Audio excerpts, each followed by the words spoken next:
Hello, saints of God in Eastern and Western Michigan.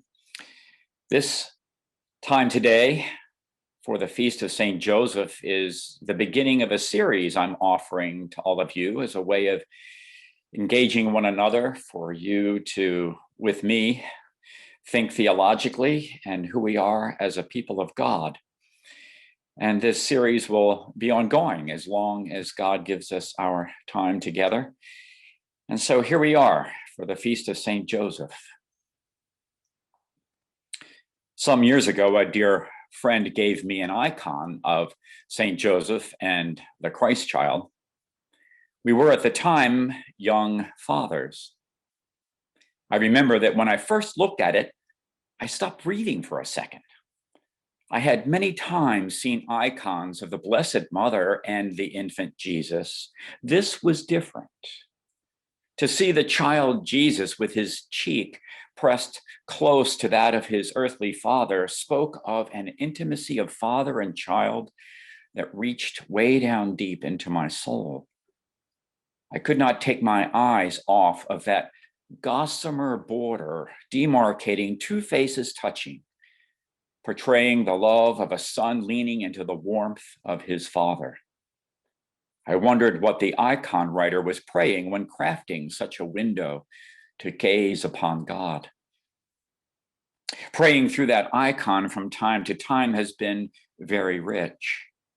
Sometimes I am Joseph, the father. I cannot help but ponder the responsibility he obediently embraced to be a model of faithfulness to the boy Jesus.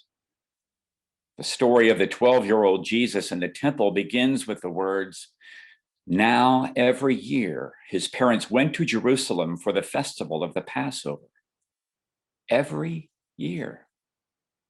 This then was the 12th time since Jesus was born, and in that regularity we discover a faithful Jewish family that must have formed Jesus's heart and soul.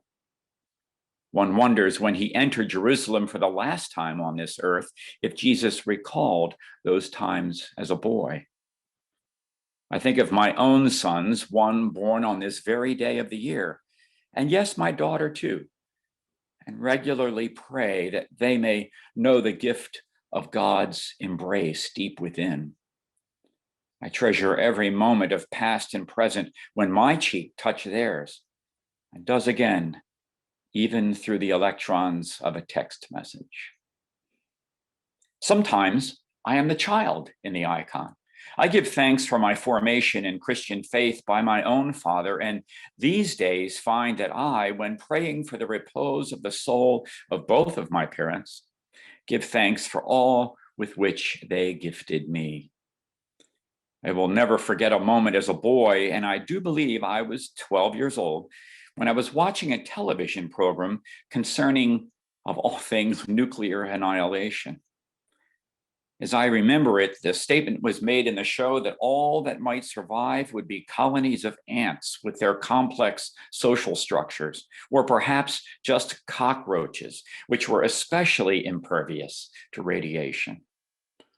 I went outside to find my father planting a tree and told him of my fear and concern. He looked at me a moment and said, "I understand why that would bother you. But what I want you to remember is that God came to us as a human being, not an insect." I found strength there. I walked away comforted, and to know now my cheek and his were pressed close.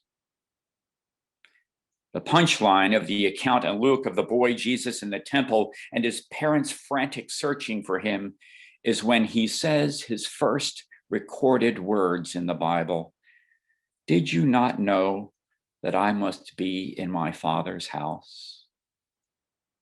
Jesus' growing maturity is shown here as he claims his own identity. He even recognizes that his relationship with God supersedes all relationships, including that of family. This is a hard teaching. I dare to pray, God, may my children, the ones for whom I would search to the end of the earth, love you more than they love me. Yet I also pray, God, may they in my love find your love. Amen.